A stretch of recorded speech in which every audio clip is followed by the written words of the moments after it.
Hello नमस्कार दोस्तों, मैं एडवोकेट उषा भगोर और आज मैं बात करने वाली हूँ आपसे कि अगर कोई पति अपनी पत्नी पर ज्वेलरी शादी के वक्त अगर कोई ज्वेलरी दे रहा है उसको, तो क्या वो जो ज्वेलरी है क्या वो स्त्री धन में मानी जाएगी।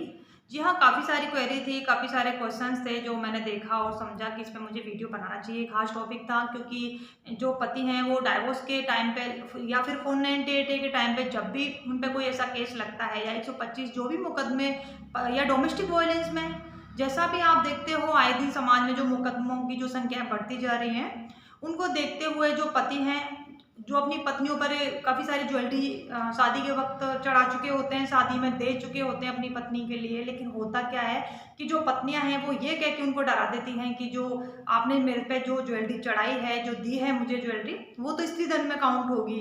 क्योंकि एक्चुअल में होता क्या था, स्त्री धन में काउंट होने वाली ज्वेलरी जो पति है वो वाली नहीं होती, वो होती हैं जो कि पत्नी अपने मायके से लेके आए। लेकिन अब हुआ क्या था, जो हमारे मॉडर्न जो समाज है उसमें स्त्री धन का उस समय से चला आ रहा है कि उनके लिए जो ज्वेलरी पति की होती थी और वो वाली ज्वेलरी भी और जो पत्नी की ज्वेलरी दोनों को मिला के वो स्त्री धन बोलते थे। लेकिन हमारे हिंदू, क्योंकि हमारे जो हिंदू मैरिज एक्ट है उसमें ऐसा प्रोविजन नहीं था कि जो स्त्री धन का जो पूरा जो अप्लाई होता है वो स्त्री धन हिंदू मैरिज में नहीं था ये।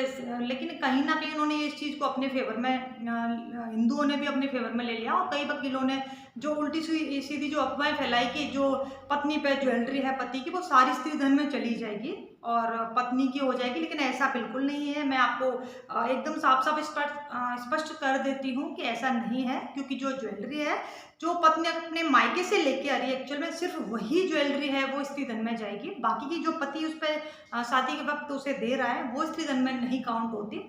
फिर भी मैं आए दिन देखती हूँ समाज में कि लोग डर जाते हैं, जैसे उन पर केस होता है तो वो अपनी ज्वेलरी, अपना पैसा जो भी पत्नी के पास था वो सारा छोड़ के वो चुपचाप बैठ जाते हैं और वो ज़्यादा कुछ नहीं कह पाते। क्योंकि उनको कहीं ना कहीं डर होता है कि जो धन है या जो ज्वेलरी है वो तो स्त्री धन में चलेगी और वो चलेगी तो वो उनको न लेने की बात करते हैं, ना ही उनको कोर्ट दिलाने, उनको लगता है कि कोर्ट तो हमें ये दिला ही नहीं सकती, इसलिए वो बेचारे कई बार मांग भी नहीं करते। लेकिन मेरा मानना ये है कि अगर आपकी ऐसी कोई ज्वेलरी है तो मैं आपको रास्ता बताती हूँ आप किस तरीके से उस ज्वेलरी को अपनी पत्नी से दोबारा प्राप्त कर सकते हैं। जी हाँ, हिंदू मैरिज एक्ट का 27 सेक्शन ये बोलता है कि अगर आप शादी के वक्त आपने जो भी कोई उपहार दिया, उपहार में आपके ज्वेलरी आ गई, आपने अपनी पत्नी को या पति अपनी मतलब आपस में कोई भी उपहार दे रहे हैं तो उसको वो आपस में लेने के हकदार भी माने गए हैं। जब आप एप्लीकेशन 27 की हिंदू मैरिज एक्ट की जब एप्लीकेशन लगाते हो तो आप अपनी पत्नी से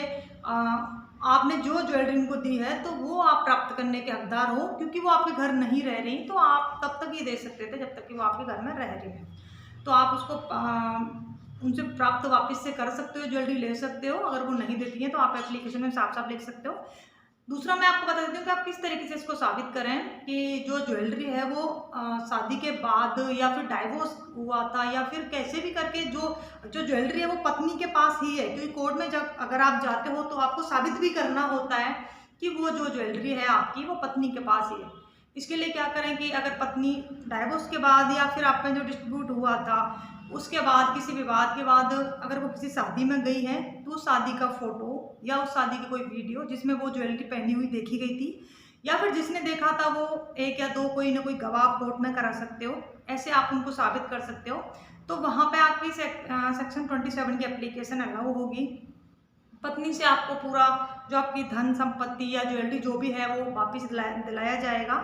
साथ ही साथ मैं आपको यहाँ क्लियर कर देती हूँ कि अगर ऐसा कोई लॉकर है और जो कि या तो आपका अपनी पत्नी के साथ में जॉइंट था पहले से या फिर वो पत्नी का सिंगल लॉकर था, कुछ भी हो, पर्सनल लॉकर हो या फिर आपके साथ में हो, अगर उसमें भी ऐसी कोई ज्वेलरी रखी हुई है आप दोनों की पहले सहमति से थी, क्योंकि बाद में वो आप दोनों अलग हो गए तो वो ज्वेलरी, क्योंकि वो अपनी समझने लग जाती हैं पत्नियां कि हमारी हो गई, तो ऐसा नहीं है।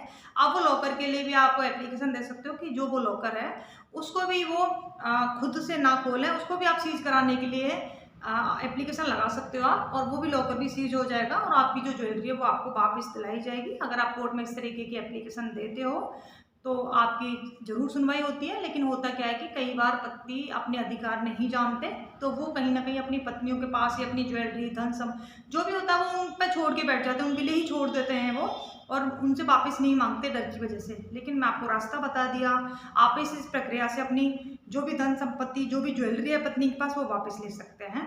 कोर्ट प्रोसेस आपको, अगर आप किसी वकील को हायर करते हो तो वो आपको बता ही देंगे। बाकी का मैंने कौन से सेक्शन में आपको एप्लीकेशन देनी है वो मैंने आपको बता दिया है। फिर भी आपको ऐसी किसी मदद की ज़रूरत है, आवश्यकता है, तो आप मुझे भी कॉन्टैक्ट कर सकते हो। मेरा कॉन्टैक्ट नंबर आपको मिल जाएगा। उम्मीद करती हूँ वीडियो समझ आया होगा, पसंद आया होगा। धन्यवाद।